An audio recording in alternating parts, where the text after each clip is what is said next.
Des médias, des intellectuels, des personnalités devenues politiques, on l'a oublié aujourd'hui, pourtant dans les années 70 et 80, une partie de l'intelligentsia française s'engage pour légaliser une pratique sexuelle interdite, la pédophilie.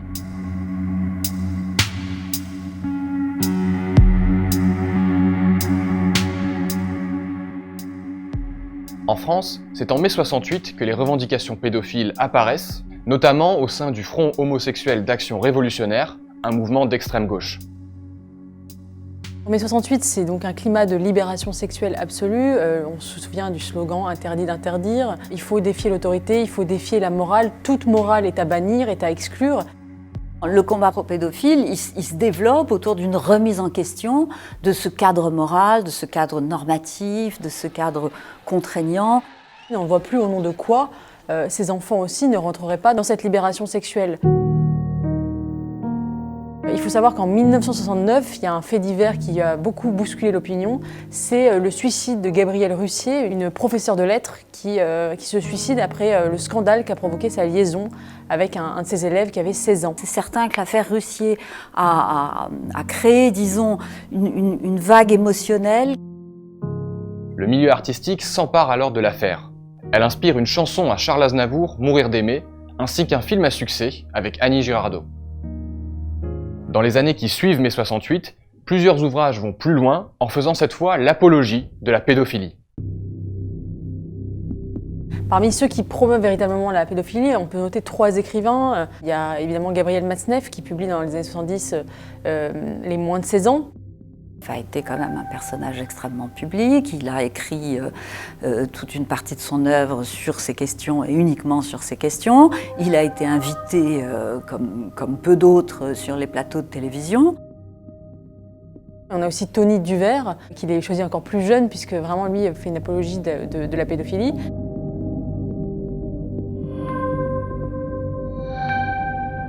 On a aussi Daniel Cohn-Bendit qui, dans son livre Le Grand Bazar, publié dans les années 70, consacre un chapitre à la sexualité des enfants.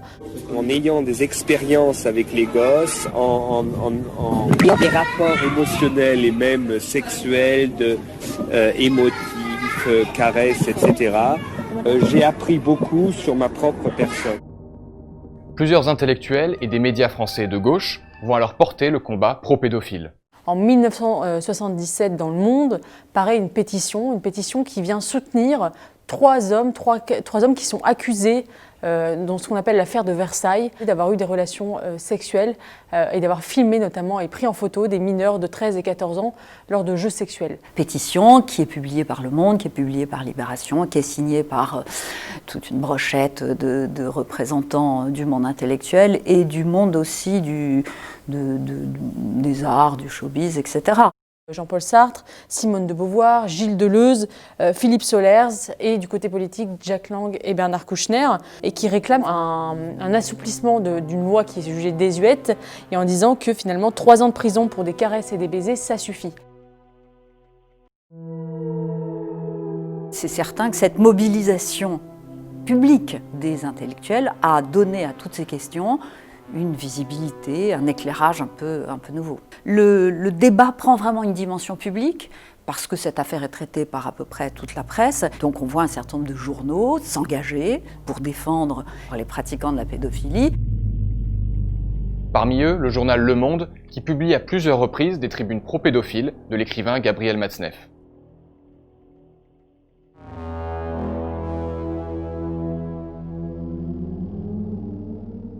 Libération est le journal le plus offensif sur la question. L'un de ses journalistes, Guy Hockenheim, est un militant pro-pédophile, proche du Front de libération pédophile, un mouvement créé suite à l'affaire de Versailles. Pendant plusieurs années, Libé publie des petites annonces pédophiles, des dessins ou encore des tribunes faisant l'apologie de la pédophilie.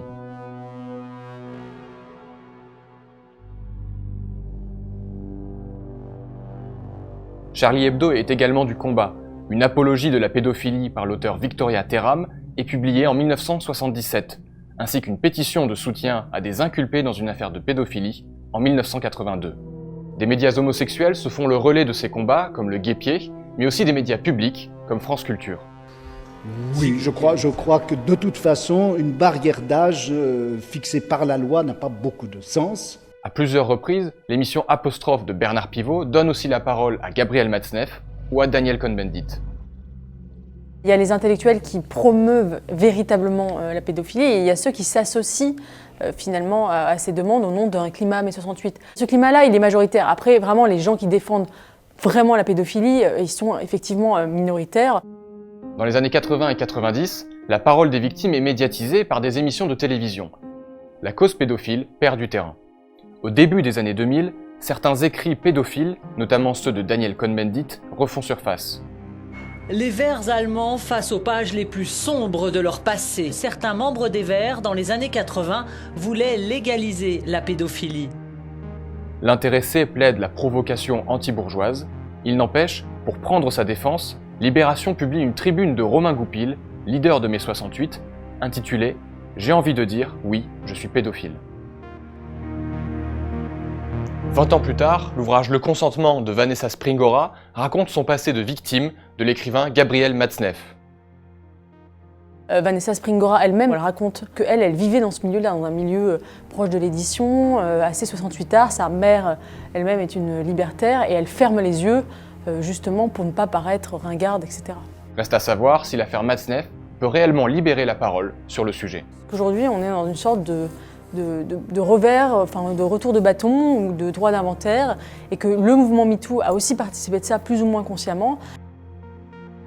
Pour moi, il n'y a rien de neuf. Ce qu'on constate, c'est que les médias n'ont pas de mémoire, soit parce qu'ils décident délibérément d'oublier un certain nombre de choses du passé, soit parce que tout simplement les gens qui fabriquent les médias sont ignorants de ce qui s'est passé avant.